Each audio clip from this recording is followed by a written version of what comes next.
When I returned to Australia at the end of last year, after having spent 4 months in Jamaica, my friends and family all kept asking me, why? Why Jamaica?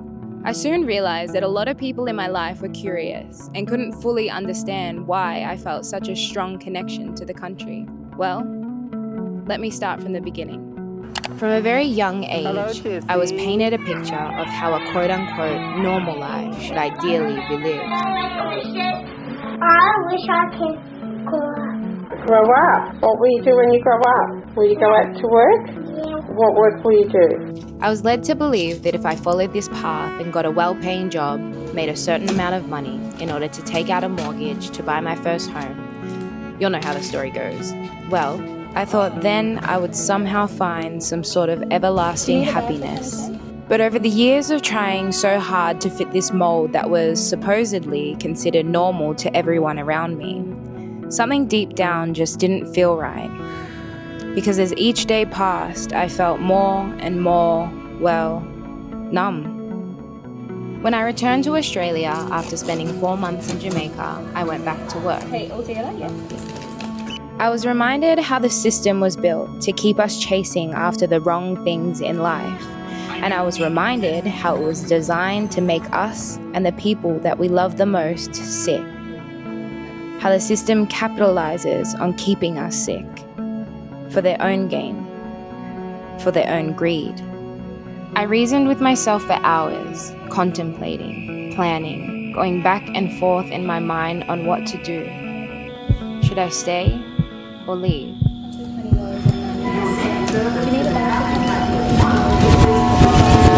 And in the end, all I could think about was how I felt when I was in Jamaica, how the land made me feel. Morning, guys. Welcome back.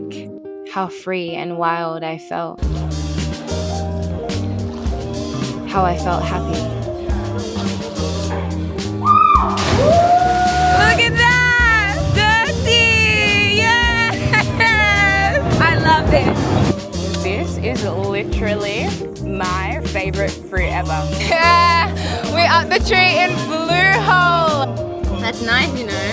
Why aren't there more fruits here? Oh, I love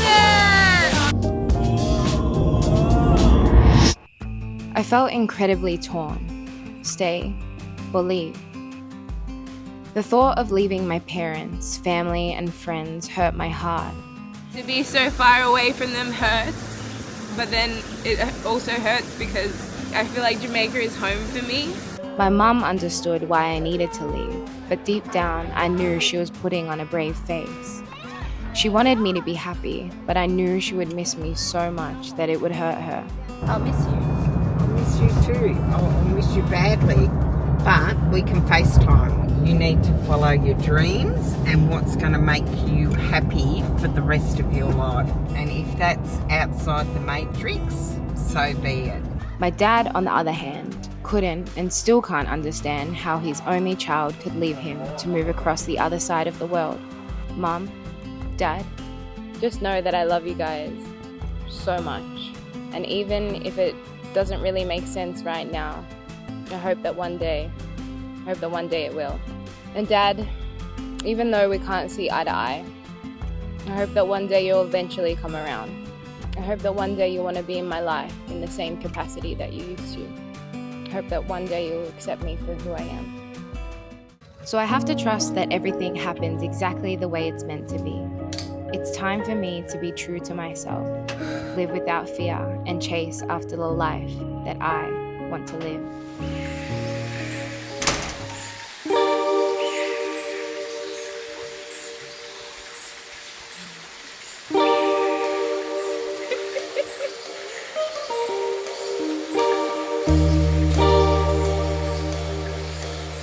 Over the past 6 months, I thought deeply about what it was and why I felt so strongly connected to Jamaica. I challenged my ego a lot and questioned if it was because of this YouTube channel. This morning I hit 10k subs, so thank you guys. Did my ego just like being recognized in Jamaica? You subscribe? Yeah, I need to subscribe. Thank you. Did I just like the views, comments, and likes that it generated? Goodness! Like for so long, Is it? like no one. Oh, let me give you a hug. Or was it because of the crystal blue waters, the mountains, the beaches, That or looks the like food? a health in a bowl. And of course, I also had to question if it was because the beauty standards in Jamaica felt less, well, standard. Western societies have a very, very toxic beauty standard for women. And yes, whilst all of those reasons played a part into why my ego felt connected to Jamaica, there was a much deeper reason as to why my soul felt so incredibly connected to the country. Why, you ask? Well, let me explain. There is a certain level of consciousness that exists in Jamaica that I have not come across anywhere else in the world. It is a consciousness that exists in certain people who choose to not subscribe to society's standards. Right before I came to Jamaica for the first time in September of 2023, I went through an awakening that led to a shift in consciousness. I quit my 9-to-5, left for Jamaica, and met a man named Lyndon. When I first met Lyndon, I felt an instant soul recognition, like we had known each other in many lifetimes before. Lyndon was the first person I ever met who understood and who was able to meet me on a certain level of consciousness. I spent a month with Lyndon at his family's Airbnb in Negril, and we reasoned for hours. We reasoned for hours about the shortcomings of modern-day society, how we've all been lied to, and how these lies have disconnected us from nature and ultimately ourselves. I had always dreamt of living a life that was aligned closest to nature, and over the last few years, this calling to connect back with Earth has been growing stronger and stronger. I believe that everything arrives in the right timing, never too soon and never too late. Hence, my first visit to Jamaica, followed by my alignment with Lyndon. It was all divinely timed. I learned a lot from Lyndon in that month. He showed me a path to a sustainable way of living, one where I wouldn't have to rely on the system, one where I could drink clean water right from the earth, one where I could bathe in fresh springs, one where I could grow my own food, one where I could connect back to Mother Nature, the highest frequency that there is. After returning to Jamaica for the second time round in March of 2024, upon starting this YouTube channel, I then began to realize that Jamaica was full of people who were of the same mindset, the same consciousness, the same frequency. People who refused to subscribe to a system that was only ever meant to keep us disconnected and suppressed. Children of the earth, try rise up now. So here I am, back in Jamaica again, trying to chase after what I consider to be the true definition of success, wealth, and happiness.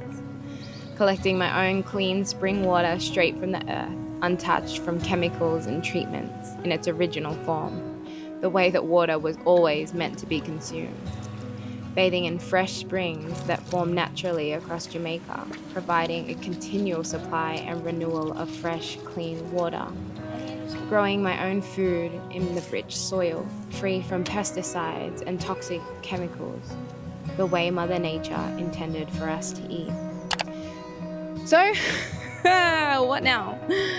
Well, I've been in Jamaica for the last 2 months. I had originally only planned to stay here for around 4 to 6 weeks, then return to Australia to go back to work, to save money, to afford a deposit to buy land here in Jamaica. But my intuition is telling me that going back and forth is not really favorable. And there's something that is telling me to just go for it. Saying it out loud is like me realizing the weight of what I'm saying. I'm moving to Jamaica. And I'm not gonna lie, I feel terrified because I can't clearly see the path or how I'm gonna make this work, but my higher self is telling me to just go for it, to just do it. So welcome to my wild little journey. I don't know exactly what's going to happen, but I can feel deep in my soul that I want to create something beautiful, something big. So, I guess, until we meet again, until the next time. Bye, guys.